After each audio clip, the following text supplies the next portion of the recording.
I think we're ready to get started again.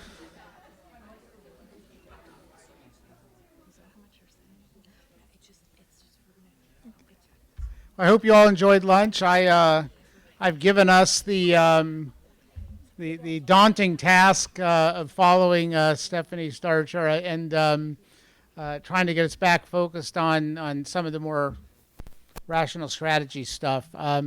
We're going to spend some time now talking about some workforce supports we're trying to develop through the Appalachian Children Coalition.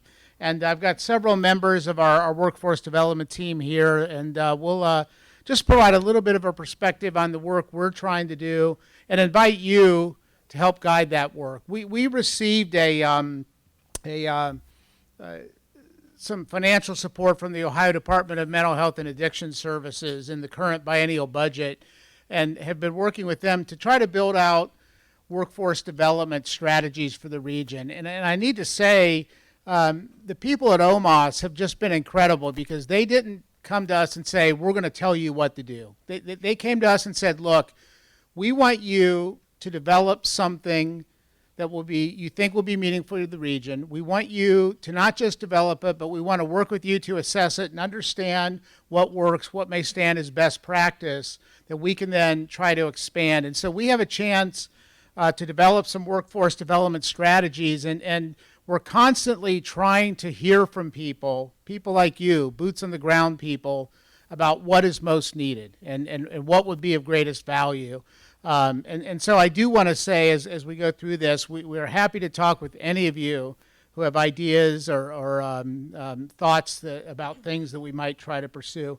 I will just mention briefly, if you're not familiar with the Children Coalition, we were started about 2.5 years ago, and this really has been our focus, to try to basically increase access to care for children, increase access to behavioral health care for children in our region wherever they need it, at home, in school, in their communities.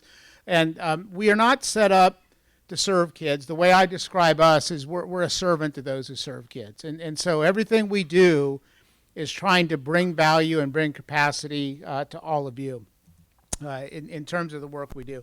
Now, in terms of workforce development, as I mentioned, we received some support to try to develop something here.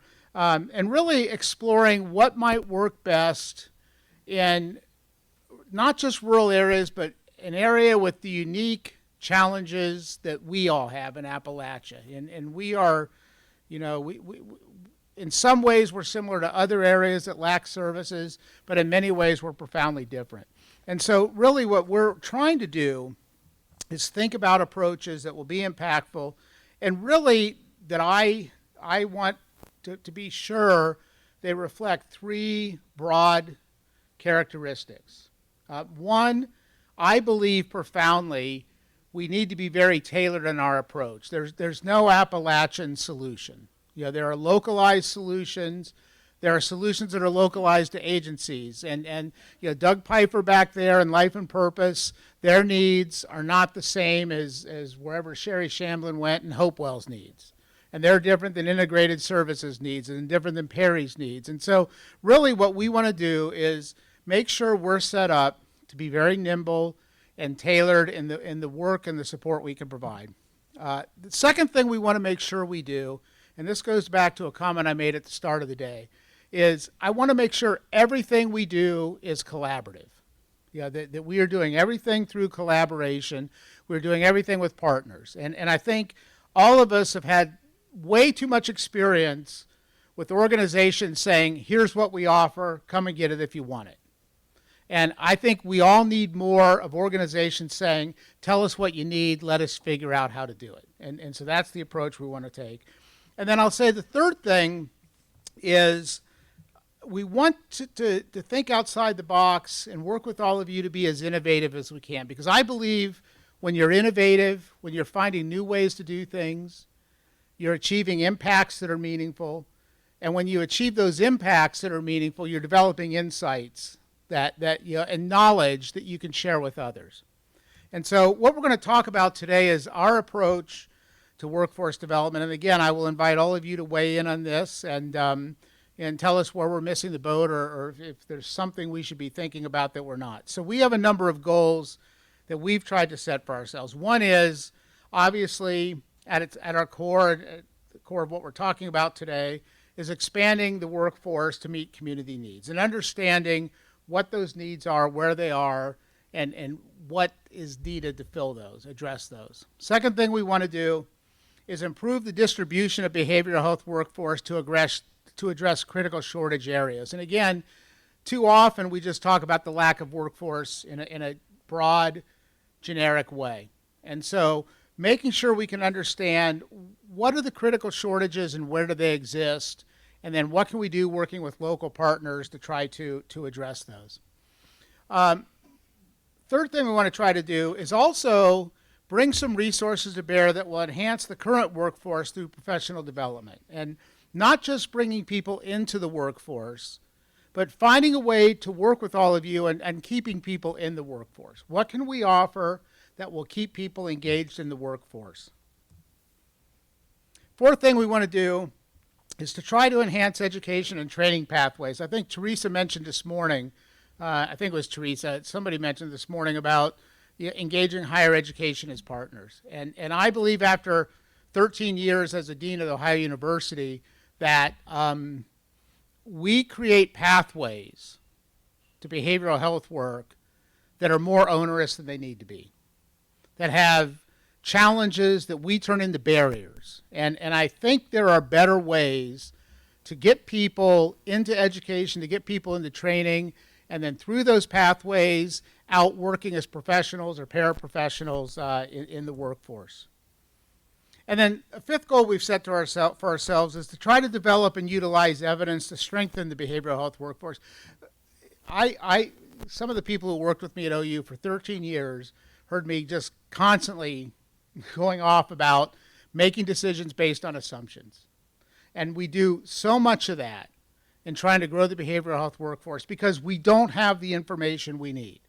So part of what we want to do is make sure in all the work we're doing, we're also generating information that we can use to make decisions that are more data-driven and less assumption-driven. So as we go down this road, there are really three areas of emphasis where we're trying to bring some meaningful investment. One of those is a focus on broadening the workforce. And we talked about some of this today, the fact that there are people with training or people who, if they receive training, can provide some necessary services and supports. And thinking about ways to train others to provide certain services and supports, that maybe there is a role for somebody other than a social worker, a licensed independent social worker. Maybe there is a role and some services that can be provided by people outside of the behavioral health sector, be they teachers, first responders, whomever. We've really focused on how to strengthen connections among child-serving systems. I guarantee in this room there are people with organizations that have encountered children, the same children, and they don't know each other have encountered them. These multi-system youth, there is so much siloing. Yeah, you all know this, right? This is not a surprise. Can we do things to try to build connections, not just across mental health, behavioral health organizations, but connections with schools, with courts, with law enforcement, with healthcare, to really enhance the services through the word I keep bringing up, collaboration. And then integrating care across systems, making sure that we aren't all focusing on children in very independent, siloed ways. The second area that we're trying to focus on is ways to strengthen the workforce. How can we grow the workforce through targeted recruitment strategies? Ways to support the current workforce to enhance retention. Now, how many of you work with behavioral health, mental health provider organizations? Okay, when you all, put your hands way up. Now you all look around, okay? You're all competing against one another, right? For the same people, right? Now, is there a way we can create a model? We're not to say you're going to stop competing because you all have your needs, but can we also build some degree of collaboration and shared effort within that, right? And if there's if there's resources we can bring to bear to say, hey, look, there's some things that we can do that everybody can utilize to go along with all the work that you're already doing to recruit and retain staff. I think there are possibilities there.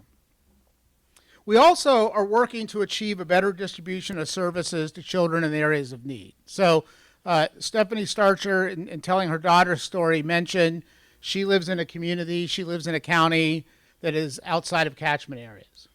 Okay? Can we focus on not just building a workforce, but really looking at anything we can do to promote service delivery and then finding the workforce for that service delivery in different areas. The example I use, I guess I shouldn't call out an audience member, but I'll call out Sherry Shamlin because she's been a wonderful partner to us. And I don't know how many of you know, Hopewell just recently completed a crisis stabilization unit with Robin Harris back there, a true champion for this project, and some others in Gallup Police. And I don't know how long it's taken to find the workforce for that facility. They're not open yet. And how long has it been? When was the facility completed? Almost a year ago. We did the grand opening this past summer. Okay, so COVID slowed down. right. So this is the challenge, right? We can build all the facilities, but if we can't get the workforce, and here you are, months and months have gone by. That's the kind of thing I want to make sure, we need to know where the services are, but then we've got to find the workforce for those services. And then finally, I'll just mention again, enhancing education pathways. And so it always strikes me, I know there are social workers in the room, and there's some social work students back there, and one sitting up here.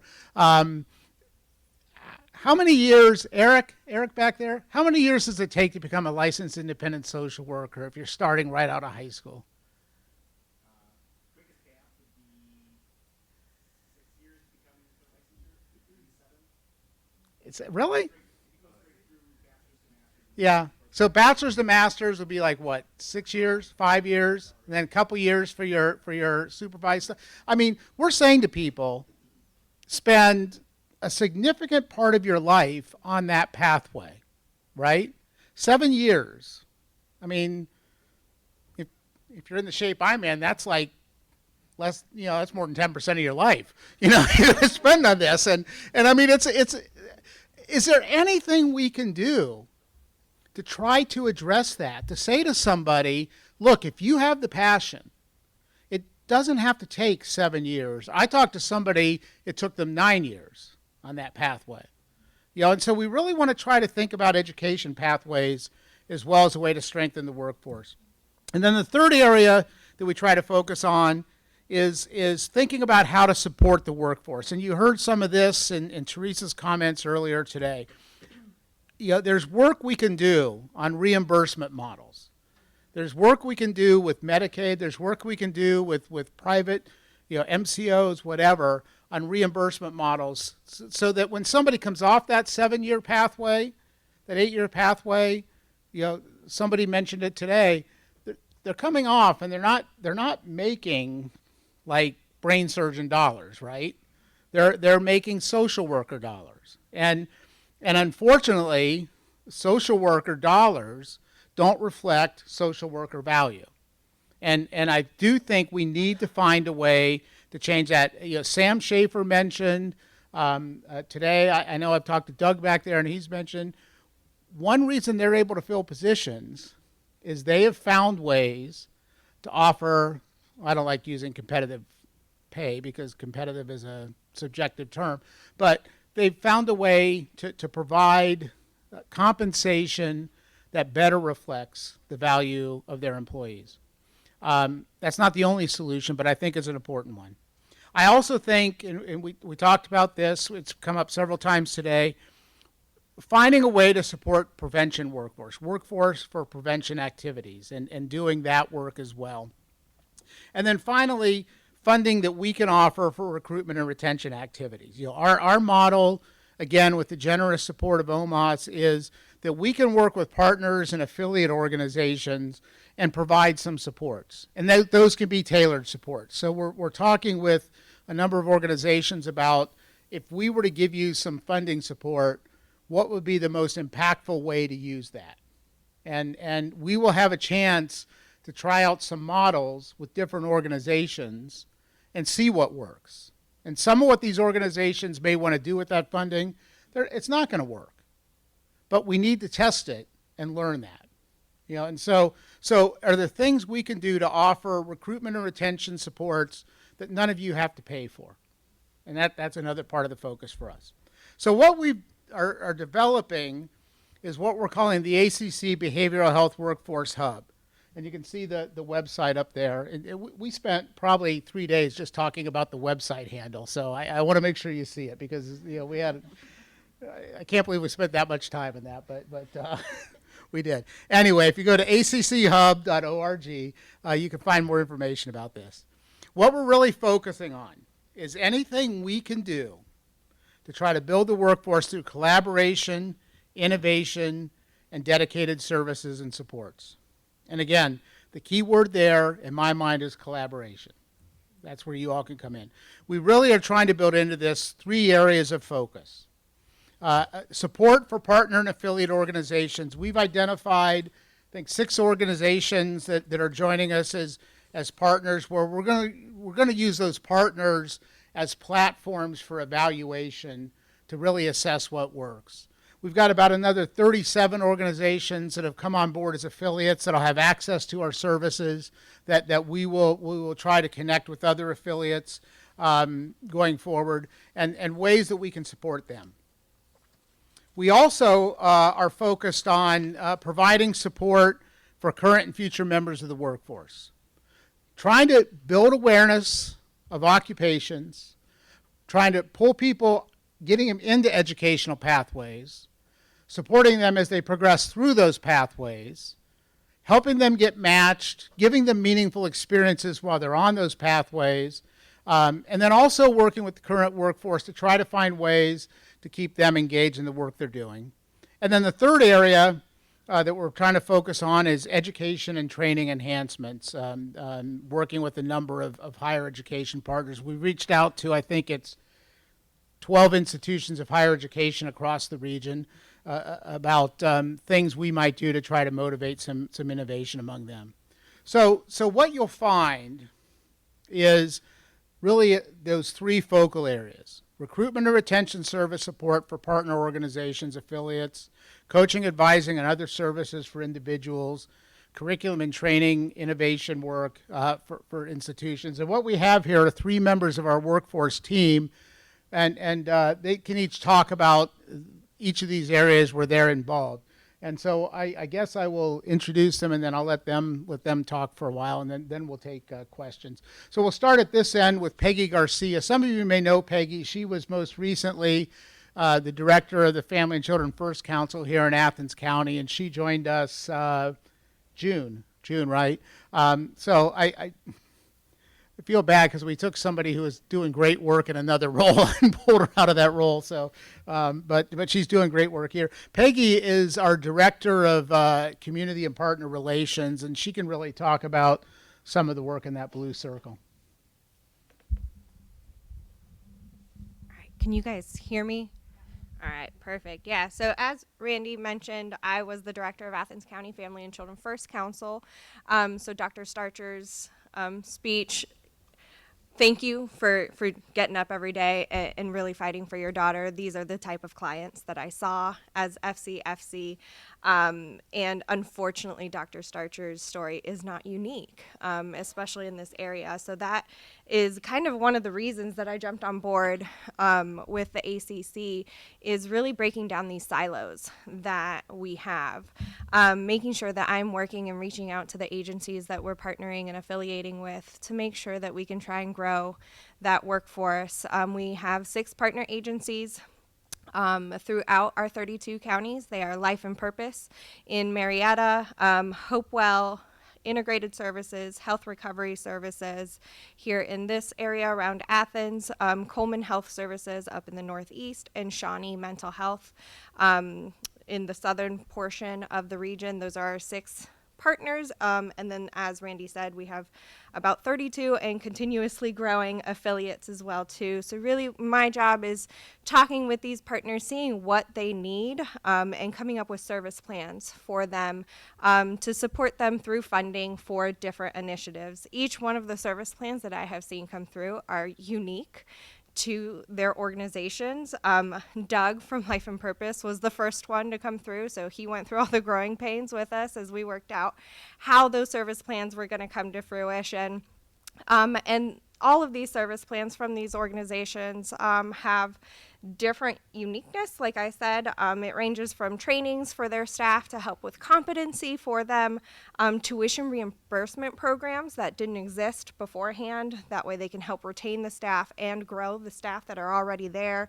Bonuses for retention and recruitment as well too, to bring more staff into it. And then the affiliates that we are working with are kind of able to access this support on an as-needed basis. So we have some affiliates that are looking for retention bonuses to break down the barriers that their workforce is facing as they are trying to enter into the field. So we have one in particular that is looking for a bonus for an employee so that they can eventually buy a car. We've mentioned multiple times throughout today that transportation is a huge issue in this area.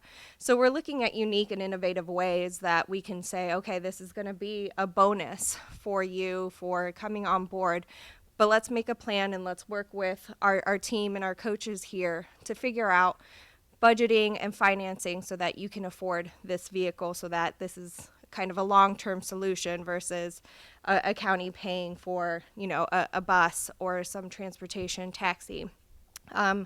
We are also going around and making a lot of presentations. That is pretty much the bulk of my days, is going around and just spreading the word. We're here to help. We're here to bolster up those that already exist serving children.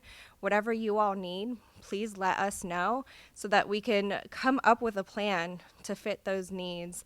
And I see my role really as supporting the other two departments, building those connections. Doug, I already mentioned, but we have a meeting tomorrow where I'm bringing in Building Bridges to Careers, so that we can talk about those high school internships, and figure out a way to start building our own.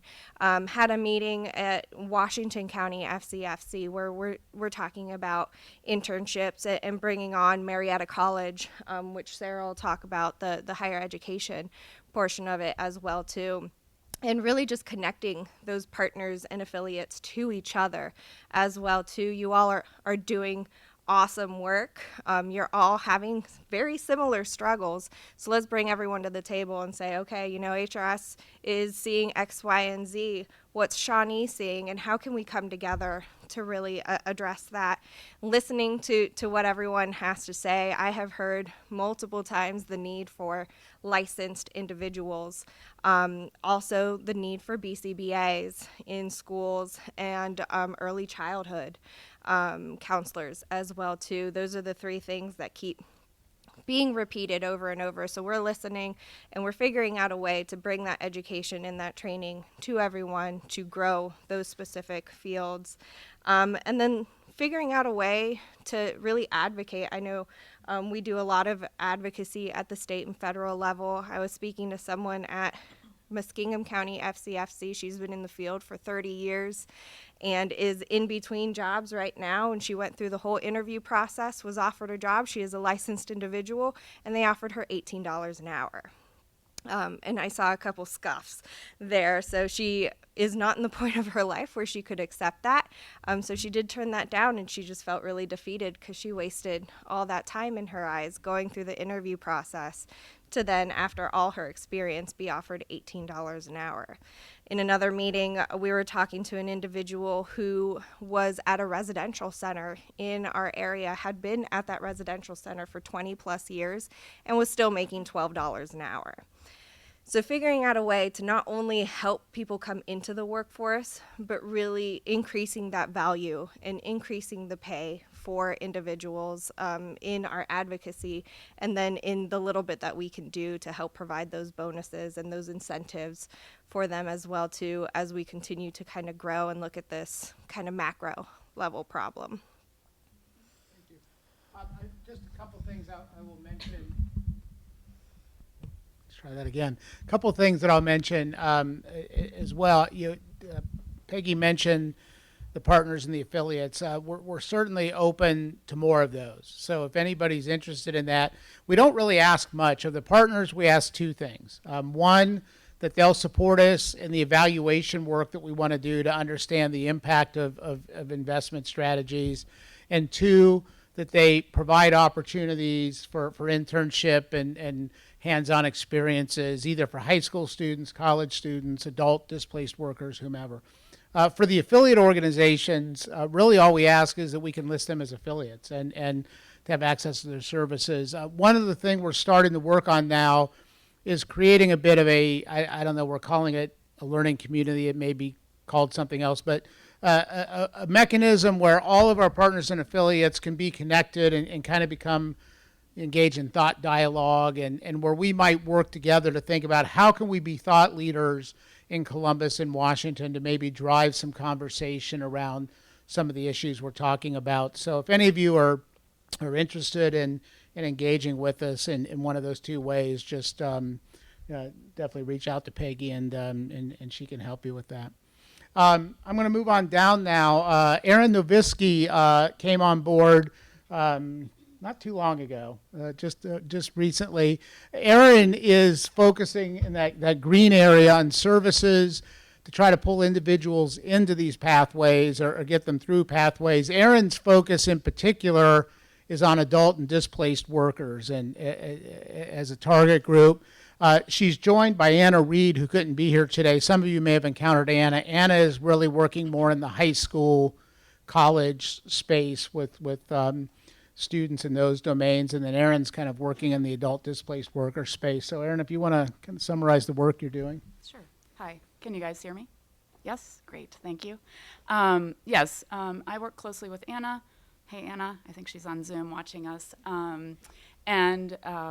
Really our charge is to interest and attract students and adults into this mental and behavioral health field, and as Randy said.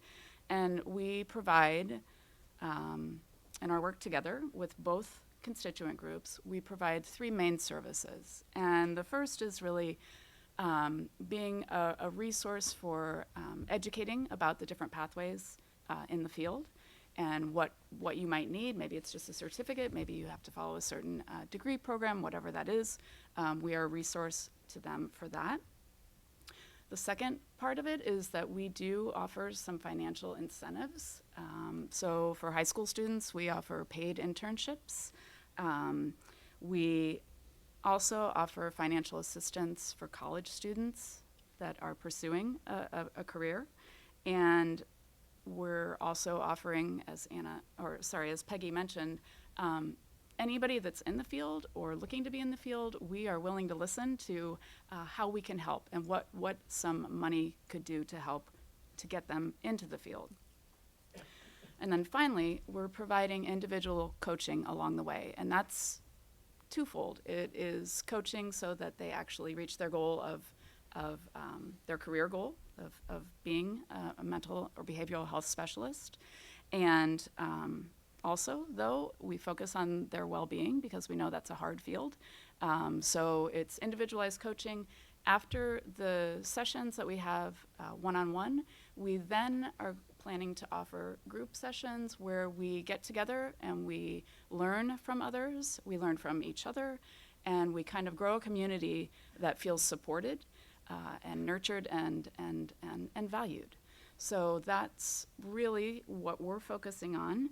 I don't think I forgot anything. Okay, thank you.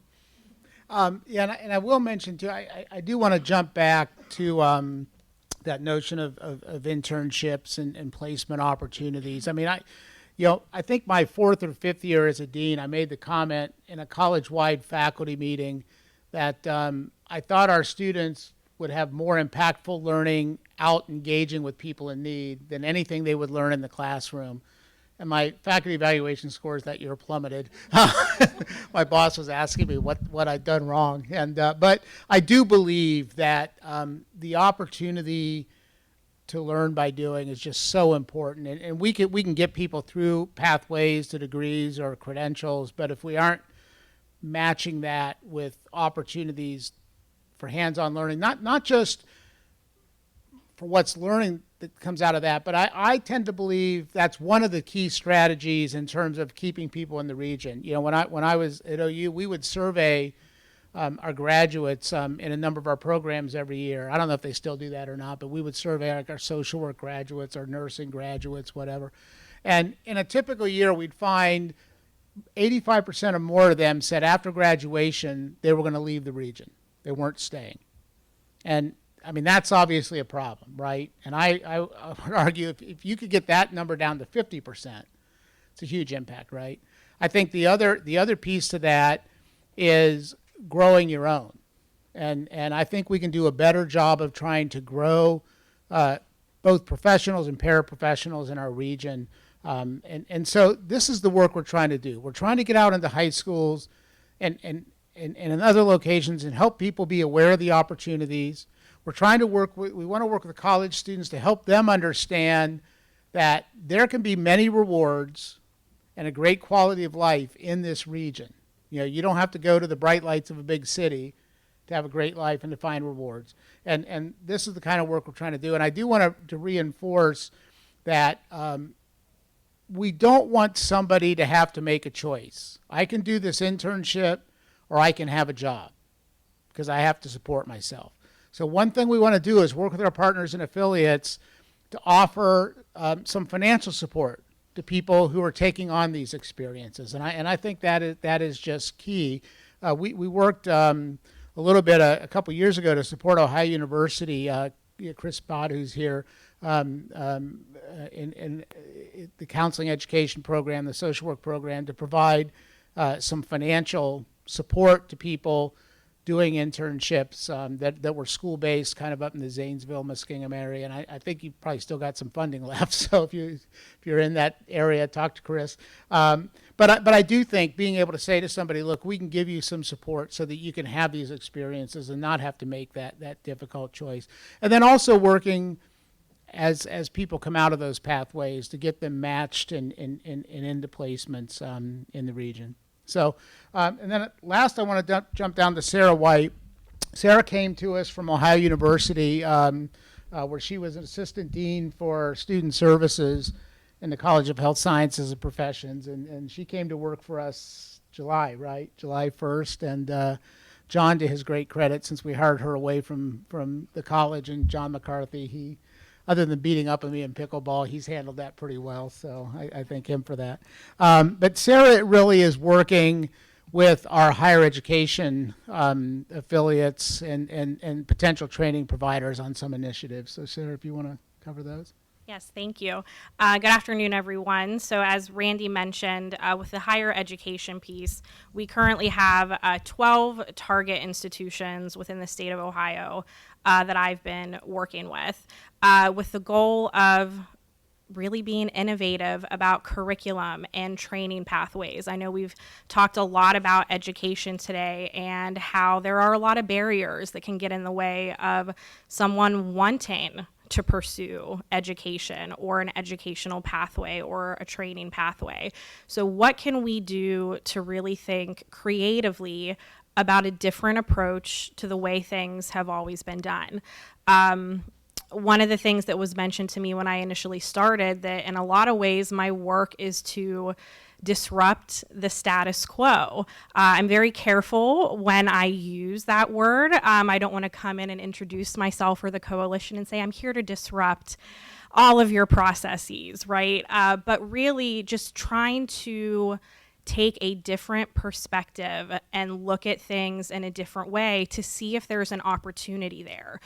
Believe me, I understand coming from a higher education background. I feel that I can say this as someone who worked for 11 years in higher education. I know things can move very slowly, right? So I see my role as being the one to take your great ideas and try to move them forward, to try to alleviate the burden off of the experts, off of the leadership, off of the faculty members who have great ideas, and let me try to carry that forward for you to try to move the needle forward so we can really start addressing a lot of the things that we spent our day talking about today.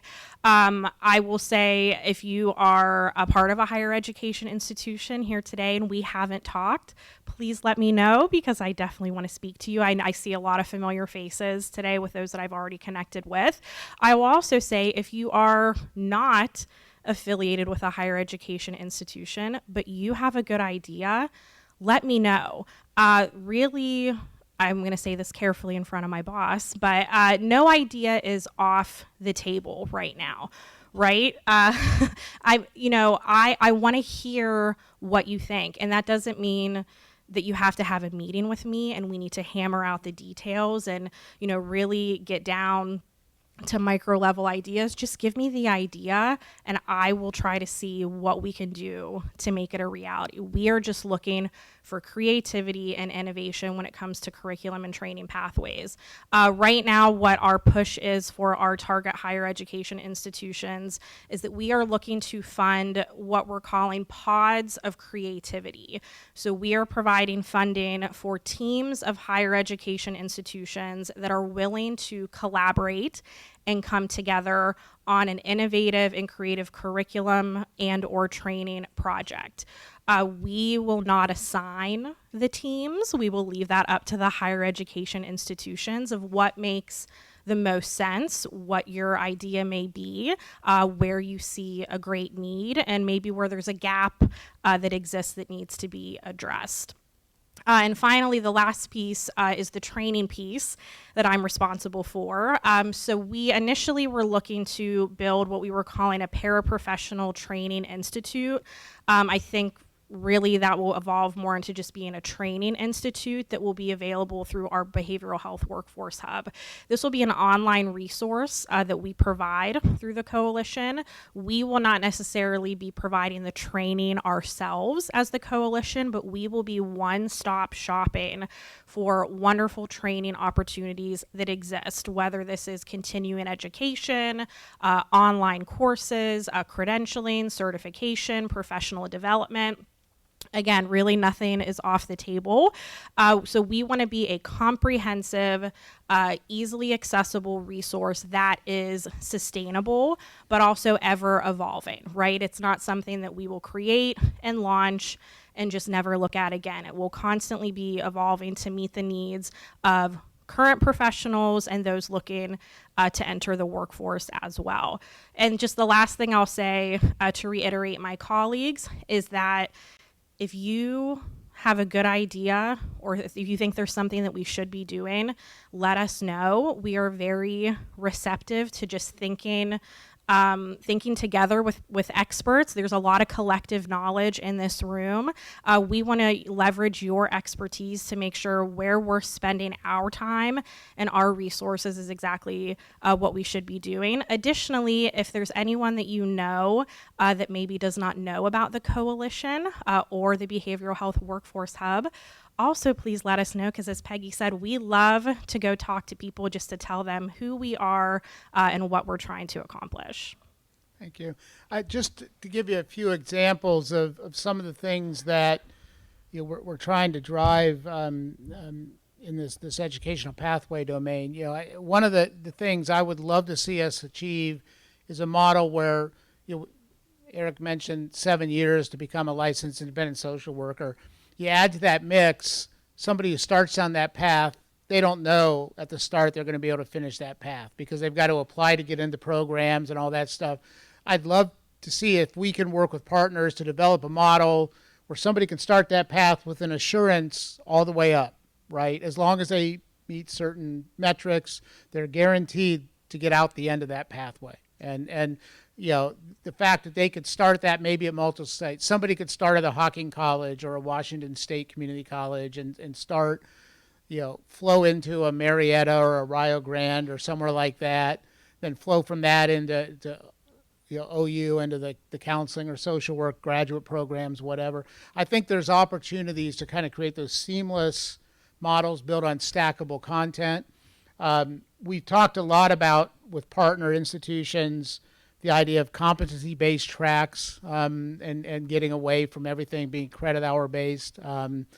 We've also talked about some opportunities for certain segments of the workforce. So a couple of ideas we've had, and again, any of you, I'm mentioning these because if any of you would love to work with us on this, we'd love to have partners.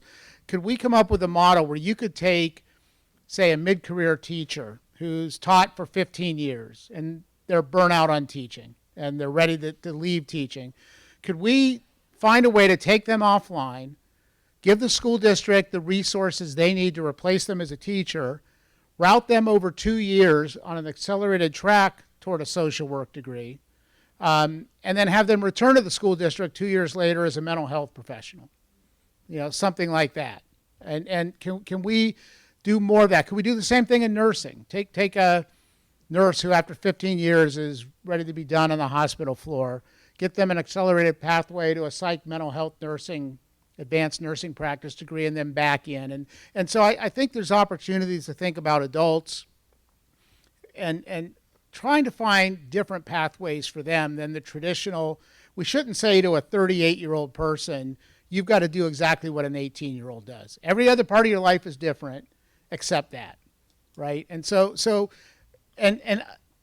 any other innovative ideas that are out there, but just some examples there. So what we're really trying to do with this hub is a number of things that we've highlighted here, a number of services, a number of supports. But again, this is all very flexible. We want to be very nimble, and we want you all to have a chance to weigh in and help to shape what this work looks like. It's a constantly evolving product, and so we wanted to have a few minutes. If anybody has questions, comments, if you have thoughts, suggestions, as Sarah mentioned, there are no bad ideas. So we wanted to open this up for a few minutes to hear what you all think. So I think my question is mostly for Sarah, maybe Randy. I've thought from the beginning this is a really exciting concept. Recognizing that some of the flexibility you're seeking to be innovative would require permission from a regulatory board or different areas. Recognizing the resources for what you're doing are limited to Appalachia, how do you see some of this transcending other areas of the state where similar workforce challenges exist, obviously, and people there could maybe with different resources, but with that kind of regulatory flexibility, take advantage of some of what you're trying to achieve for the Appalachian counties? You follow me? Yeah. I'll let you go first. Oh, okay. No, I don't want to go first. You go. No, I Tracy, I think that's exactly what we want to try to do. I mean, we really want this to be impactful for the region, but also to be informative elsewhere. And I do think I think it was Teresa mentioned today, a place like Mount Gilead.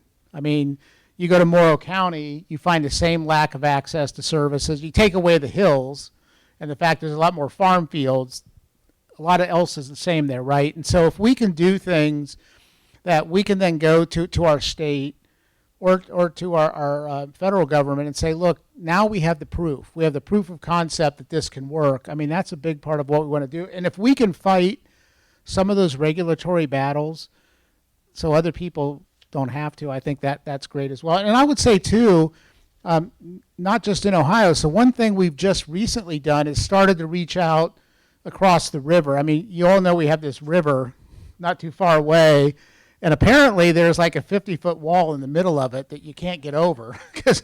But we've actually started to reach out to some higher institutions, Marshall, West Virginia, West Liberty. I'm going to tell Sarah, Northern Kentucky and Eastern Kentucky and a few others, to see if we can find ways to collaborate that might bring people into the state as workforce from those other states. Now, I assume those other states won't like that, but I do think there's some opportunity there.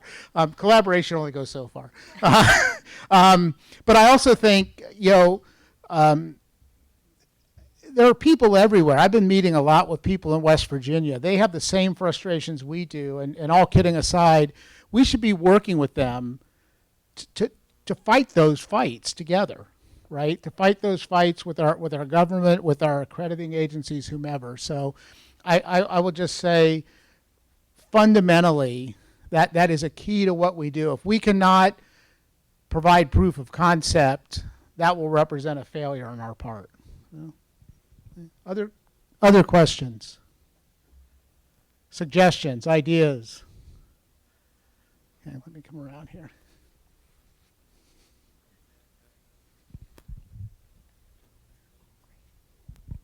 Hi, I'm Ashley Diddy from the Athens Megs ESC, but I came to the ESC from public ed, and I love the idea that you spoke of about, it's okay, I can twirl around, about almost doing a collaboration of sorts, like a respite career almost, but thinking of the nurses and the educators and the social workers that are all needing a respite. It's not that we don't love the work still, but finding some avenue.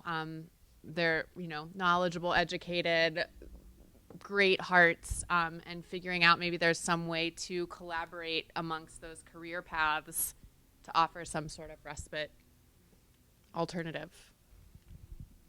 Anyone want to comment on that? No. There was a hand back there. Yeah, we'll get back there. No, I think that's a great idea. I'm really intrigued by the notion that if you have a teacher who's burnt out on teaching, you don't want to lose them for kids altogether, right? Or nurses or social workers or whatever.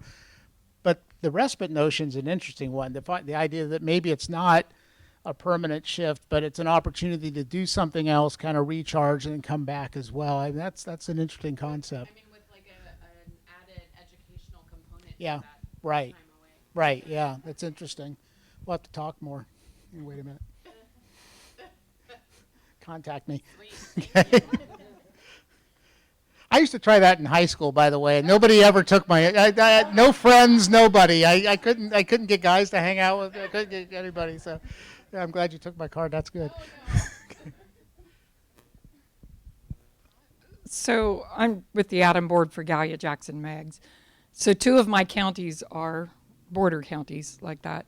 And 2 things come to mind. One, as we're working with the other states on licensure, we have professionals. There's an example in Meigs County right now, a guy that just does fantastic work, but he came from Pennsylvania, ready to be licensed in Pennsylvania, had met all the requirements, and Ohio is putting all these extra things on him so that it just delays how much longer. And so reciprocity between states on how people are licensed would be very helpful. And the other thing is West Virginia, apparently, at least across the river from me, and I may be building that wall, I'm sorry. No, across the river from us, Mason County, West Virginia, apparently has no clinicians because they're all crossing the river and permeating our agencies and totally overloading them for whatever professionals. I'm looking at Sherry because it's Hopewell that's really getting hit with that. But we're running into all sorts of barriers, with Medicaid and everything. And the hospital that is serving Mason County, West Virginia, if someone shows up in a behavioral health crisis there, they are sent across the river to Holzer, which means we have to take care of that crisis and take care of, and we're not turning people away, don't get me wrong, but they may be in a worse crisis than we are on lack of people, and those barriers in Medicaid and all of that just create an issue where, our people are very accustomed to going back and forth across that river for Walmart or medical care or anything else. So it's not that we would draw that barrier so much as trying to resolve how it works between the states.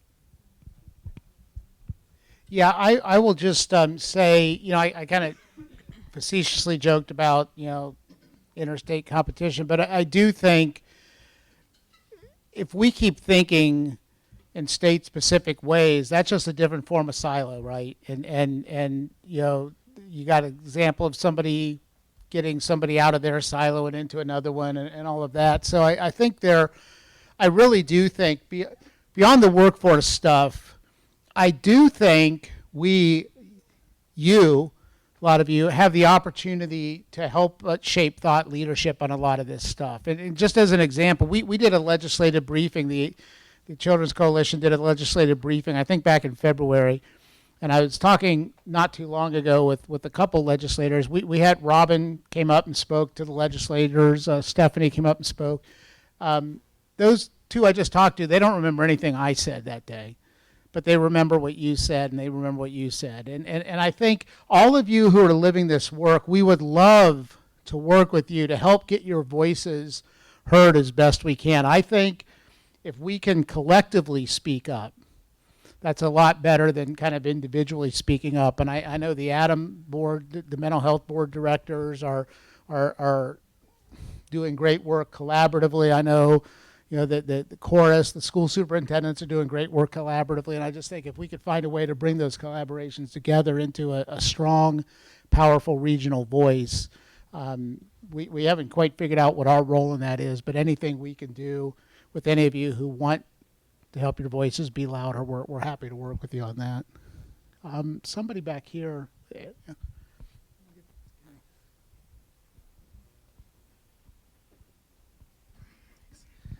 So I thought it was interesting you were talking about being a teacher and then taking a 2-year reprieve and becoming a social worker, because that's what I did. My undergrad was music education. I taught for 3 years and then did a 2-year master's program in social work. So that is out there. It's available. In fact, my social work students I have here today, none of them have an undergrad in social work and are doing a 2-year master's in social work to go on that track. But I think a big part in the state of Ohio, that the reason that I think practice for any behavioral health field becomes a state-to-state issue is because in many states it's written into legislation. So in the state of Ohio, there's an entire section of the Ohio Revised Code that says who can and who cannot call themselves a social worker, who can and who cannot call themselves a counselor, and then the detailed requirements that go into what allows you to call yourself that specific title, and then consequently do the scope of practice work that follows. And I know the accreditation issues with out-of-state schools coming into Ohio, but a lot of that is because it's very specific state-to-state pieces of legislation that have been passed decades ago that create that gatekeeping and barriers to people being able to do the work. Yeah, so it's this deep legislative issue that I wish there were an easy fix to. Yeah, we do seem to have a lot of professional territoriality, not just social work, but other areas. I mean, my training is marriage and family therapy, and granted, I'm horrible at that work. I knew that 15 minutes in, but the fact is I couldn't even be given a chance to try. And by the way, as dean overseeing social work, they wouldn't even let me teach any of their classes because I wasn't a social worker, and even though I thought I'd do something, so a little bitter. But again, I'm sorry. Every year I turn this into a therapy session. I'm sorry. We were on such a good roll all day, and then I get the microphone. I do think, we talk about all these barriers and then things like that get thrown up, right? And I was thrilled to hear what Teresa had to say today, but there's a lot more work to be done there. And again, this thought leadership piece, I think, could just be huge for us. So I hope somebody's up there getting notes and all of this stuff. So, okay, thank you. Well, I was just going to say that there is the counseling compact that has been passed in over 11 states. I think there's legislation pending in Pennsylvania when I just checked the website.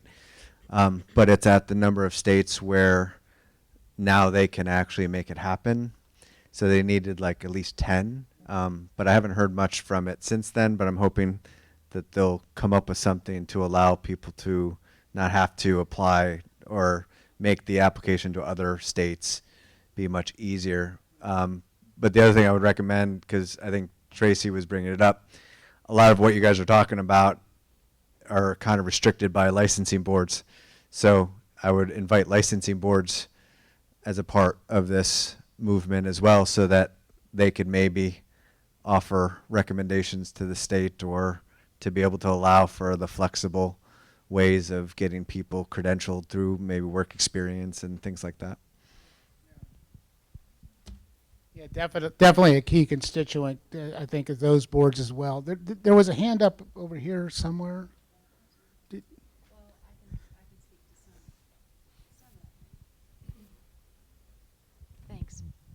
Hi, my name's Claire Ramsey. I'm with Building Bridges to Careers. And thanks, Peggy, for mentioning the meeting tomorrow. I, d- you had mentioned that you wouldn't mind if I jumped in for a second on the topic of high school internships.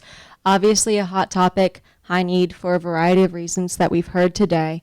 If you are working in a silo and you're like, we can't do this, but you want someone to brainstorm with how you can, because Randy mentioned that he might give me the mic later, and I was like, oh no, what am I going to say? I came up with like just 15 plus things that a high school or even middle school student could potentially do that don't require HIPAA training, just off of conversations I've already had with people, because I have the benefit of getting an Eagle's Nest view of some of this as the network resource coordinator.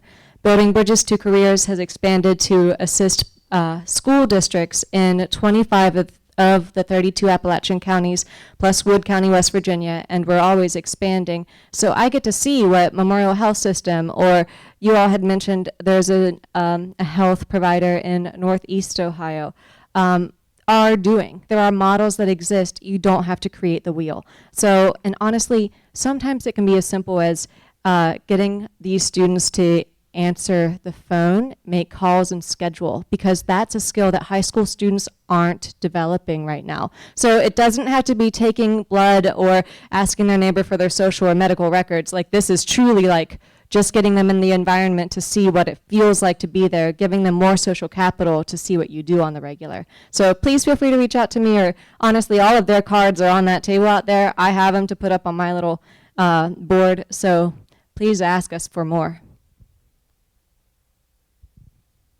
Other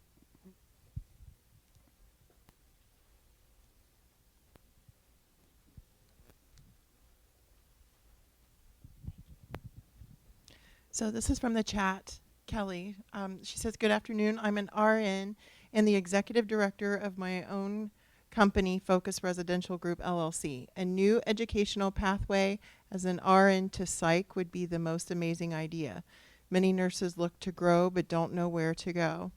I'm in the heart of it all in Scioto County. RNs working in psych is needed so badly. The VHR changed many things that a nurse can do in SUD. Therefore, a new pathway created to help more people would be a huge blessing. Are any of you nurses, or any of you working with nurses and psych mental health nursing? Are the shortages there as critical as the others we're talking about?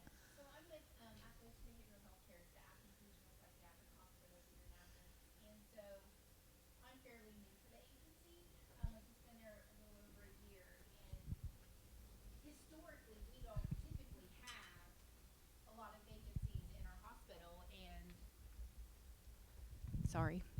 Historically, our facility hasn't experienced a staffing shortage, and just since I've been there in the last year, we've been up to 12 to 14 RN positions for psych mental health nurses. It's been a real challenge for us. Thankfully, we're down now to 2 to 3 vacancies, but it's been a real challenge for us. It's been very difficult.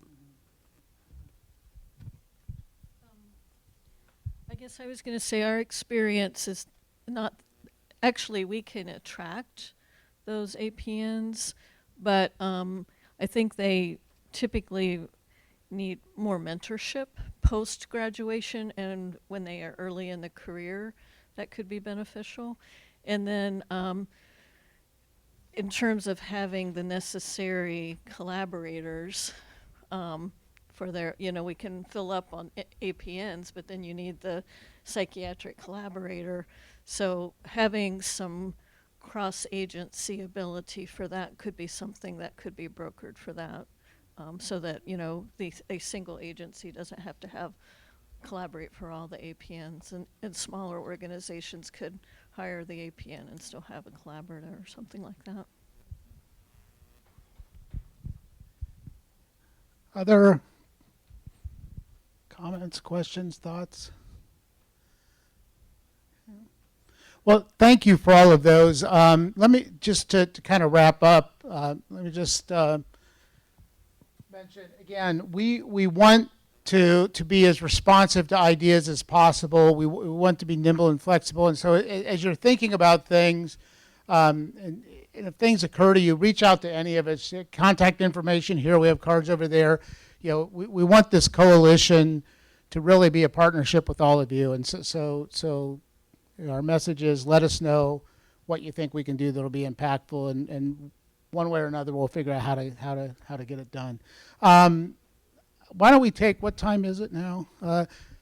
Let's plan on taking a break now. We'll start about 2:30. We'll start again about 2:30, so we'll take a break if you want to grab some coffee or something, and start again in a few minutes. Thank you.